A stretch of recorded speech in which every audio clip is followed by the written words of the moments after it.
दोस्तों, हिंदू धर्म ग्रंथों में चार धामों की यात्रा का विशेष महत्व है। जो भी व्यक्ति इन पवित्र तीर्थ धामों की यात्रा कर लेता है, उसके जीवन के सारे पाप धुल जाते हैं और वो पाप मुक्त हो जाता है। माना जाता है कि चार धामों की यात्रा के बाद व्यक्ति को मृत्यु के बाद मोक्ष मिल जाता है। इसीलिए सनातन धर्म में माना गया है कि प्रत्येक व्यक्ति जो सनातनी है, उसे अपने पूरे जीवन में एक बार चार धाम की यात्रा जरूर करनी चाहिए। चार धाम यात्रा को चार धाम की संज्ञा श्री आदि शंकराचार्य ने दी थी।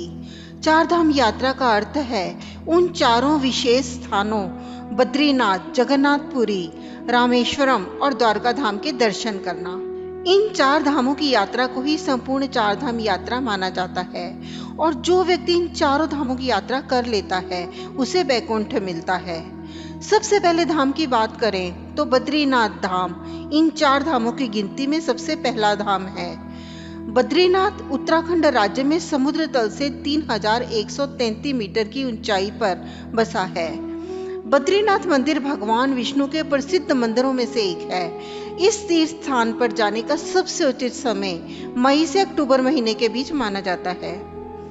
बद्रीनाथ मंदिर में दुनिया भर से तमाम हिंदू धर्म को मानने वाले लोग तथा वैष्णव भक्त हजारों की संख्या में प्रतिदिन आते हैं। सनातन धर्म के कई ग्रंथों में भगवान विष्णु के इस प्राचीन मंदिर के बारे में लिखा गया है और इससे संबंधित कुछ धार्मिक कथाएं भी मिलती हैं। बद्रीनाथ के संबंध में भगवान विष्णु की एक कथा अत्यंत प्रचलित है।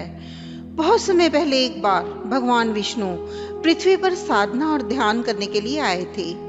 पूरी पृथ्वी को देखकर उन्होंने यही स्थान चुना जहां पर श्री बद्रीनाथ जी का मंदिर वर्तमान समय में है। बद्रीनाथ के नाम में बद्री शब्द का अर्थ एक बेरी के पेड़ से है। ऐसी मान्यता है कि एक बार भगवान विष्णु और उनकी पत्नी माँ लक्ष्मी की लड़ाई हो गई।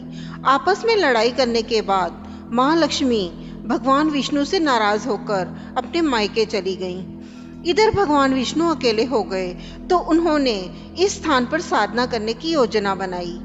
कहते हैं कि तपस्या में लीन हुए भगवान विष्णु कई महीनों तक तपस्या करते रहे। कुछ दिनों बाद जब माँ लक्ष्मी वापस आई तो उन्होंने भगवान विष्णु की इस कठिन तपस्या को देखा।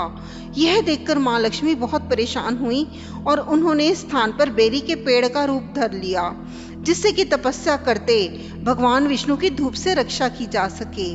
तभी से स्थान की पूजा की जाने लगी। इस स्थान पर केवल भगवान विष्णु ने ही तपस्या नहीं की, अभी तो उसके बाद अनेकों सिद्ध और प्राचीन विद्वान और संत भगवान विष्णु के इस प्राचीन मंदिर पर अपनी चेतना से ऊपर उठने के लिए हजारों की संख्या में प्रतिदिन आते हैं, साधना करते हैं और तपस्या करते हैं। बद्रीनाथ मंदिर से संबंधित एक कथा अत्यंत लोकप्रिय है। ऐसी मान्यता है कि बहुत समय पहले बद्रीनाथ में जहाँ भगवान विष्णु का मंदिर है, वहाँ भगवान शिव रहते थे। एक बार घूमते हुए जब भगवान विष्णु बद्रीनाथ की तरफ आए तो उन्हें यह दृश्य बहुत सुंदर लगा, लेकिन यह स्थान भगवान शिव और माता पार्वती को भी अत्यंत प्रिय था। इसलिए माँ पार्वती की झिझक के कारण भगवान शिव से भगवान विष्णु यह स्थान मांग नहीं सकते थे। इसलिए भगवान विष्णु ने एक लीला करने की सोची। वे एक बच्चे का रूप धरकर बद्रीनाथ में एक किनारे पर बैठकर जोर जोर से रोने लगे।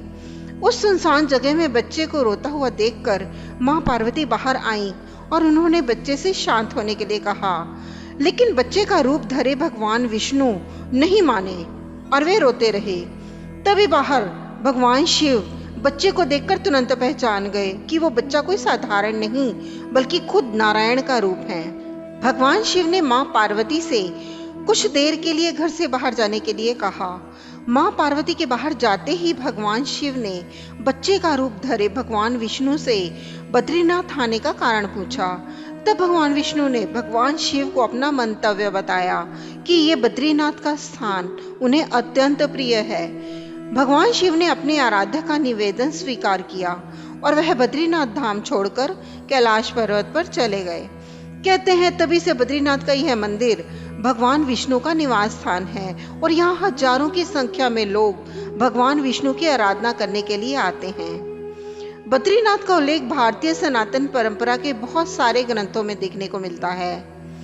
बद्रीनाथ से संबंधित ही एक कथा महाभारत में भी आती है, जिसके अनुसार जब पांडव अज्ञातवास पर थे तो वे इस स्थान पर कुछ दिनों के लिए रुके थे। महाभारत काल की एक मान्यता यह भी है कि द्वापर युग में युद्ध की समाप्ति के बाद भगवान श्री कृष्ण इसी स्थान पर अनेक संत विद्वानों के साथ तीर्थ यात्रा करने के लिए आए थे। कहा जाता है कि बद्रीनाथ धाम की यात्रा भगवान श्री कृष्ण की आखिरी तीर्थ यात्रा थी। बद्रीनाथ मंदिर के संबंध में एक प्रसिद्ध कथा नर और नारायण की भी आती है।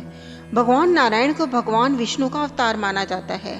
वामन पुराण के अनुसार जिस घाटी में बद्रीनाथ का मंदिर स्थित है, उसी घाटी में भगवान विष्णु के 24 अवतारों में से एक नारायण जी ने भगवान शिव की तपस्या की थी।